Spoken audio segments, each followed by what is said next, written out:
theological dinosaur. I mean, my theological education, my early theological education was directed by people like Kuhn, Skillerbeck's and liberation theology and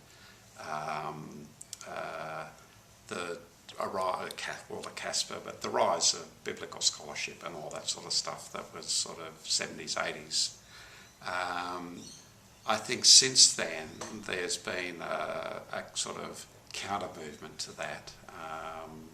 Neo-orthodoxy, the sort of Communio school, great increase in interest in the writings of Hans Urs von Balthasar.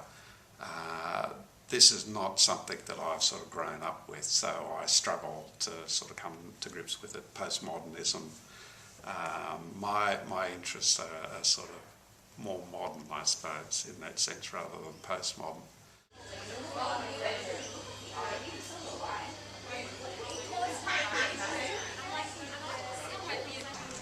I think one of the things that really did influence me theologically was the involvement that my wife and I had in the sexual abuse issue. You can't do theology in a really abstract way when you're dealing with the brokenness of sexual abuse victims and the intransigence of church authorities, and it just sort of grounds things in a lived reality that I think has been a big influence on the way in which I've done my theology. I've always sought to make connections. So while I was doing theology, I was also reading depth psychology. I was reading Alice Miller, for example. I was reading sociological works. So I was always trying to make the connection between disciplines and lived reality for people. I was interested in a review of one of my books recently said, if you want a theology of grace that talks about the Holy Spirit and Jesus and all this sort of stuff, this is not the book. But if you want a theology of grace that actually relates to human existence and the problems that people have, this is a great book to read. So I was really pleased with that because I always want to ground my writing in the concrete experience of people's lives.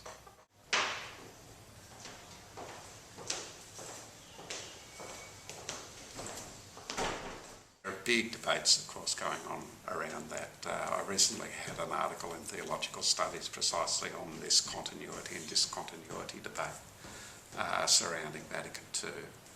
I think there are, as there always are, swings and pendulums, and we're currently having a swing of the pendulum in a different direction, where the Church will eventually settle post-Vatican II. And we're talking 50 years now since the opening of the Vatican Council, and we're still struggling with its meaning and with its reception.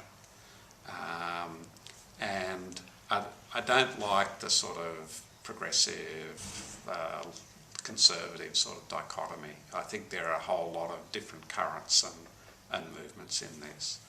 And I'd be interested to see, perhaps I won't live to see, where the Church settles in this great time of change. In this paper I'd like to explore two authors on the question of desire. The first is Canadian philosopher and theologian Bernard Lonergan.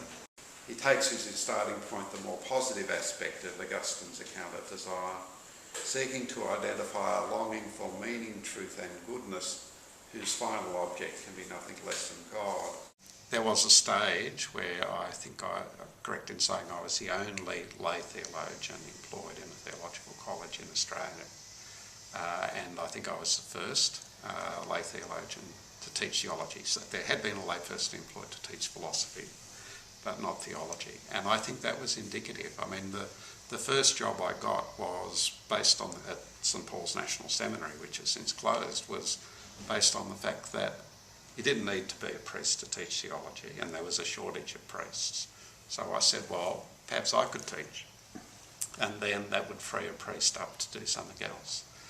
That was the case. It allowed, I think, Frank Fletcher to be more fully involved in the Aboriginal ministry at the time. That was a bonus. But that started me on my theological career, teaching priests as a layperson, as a married layperson with an increasingly large family. And I think that was indicative of the change. Now, for example, at the Catholic Institute of Sydney, there are a number of lay people employed to teach theology. And I think that's a major achievement.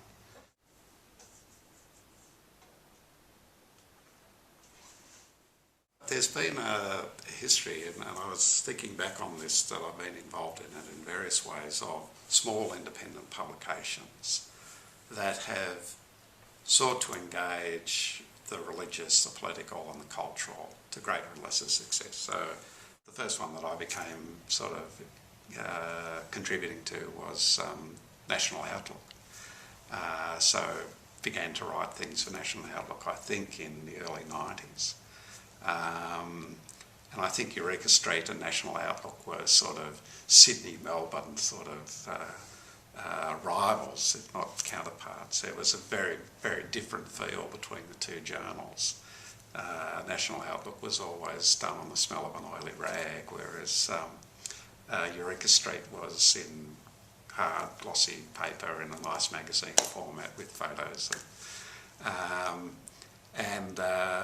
So my early experiences at Eureka Street were sort of a bit sort of remote in that regard.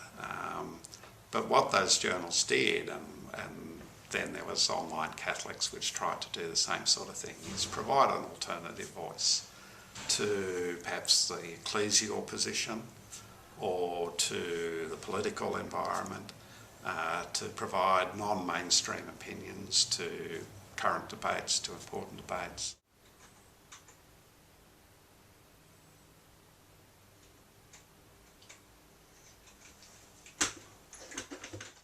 It's no longer a monthly magazine that comes out, and the debate process is sort of dragged out over perhaps a month or 2 months or 3 months. With the online, it's instantaneous. You know, you can have an article in, and in two or 3 days there might be an article reply to that. But there will also be a string of comments that people make.